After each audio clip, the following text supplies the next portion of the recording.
বর্তমানে রাজ্যের আইন শৃঙ্খলাকে উন্নত করা শুধু নয়, মানুষ যাতে শান্তিতে বসবাস করতে পারেন তা সুনিশ্চিত করা সরকারের লক্ষ্য। সরকার সে দৃষ্টিভঙ্গি রেখে কাজ করছে। দুর্বৃত্তরা শ্যামহরি শর্মাকে হত্যা করে বিজেপিকে রোখার যে প্রয়াস নিয়েছিল, মানুষ তার জবাব দিয়েছে। শ্যামহরি শর্মার রক্তের কারণেই বিজেপি সরকার প্রতিষ্ঠিত হয়েছে রাজ্যে।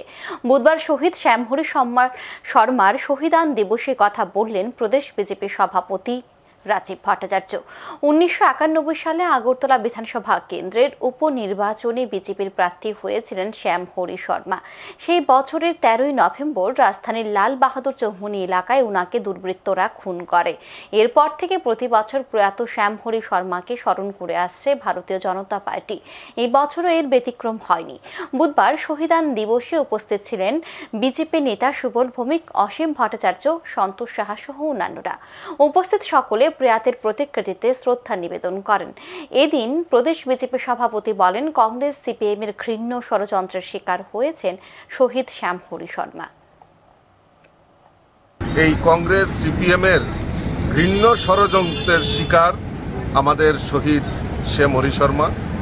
কাজেই ওনার এই যে রক্ত আমাদের ব্যর্থ হয়নি, ওনার এই শহীদের কারণেই আজকে ভারতীয় জনতা পার্টি সরকার এই ত্রিপুরা রাজ্যে পরিচালিত হচ্ছে।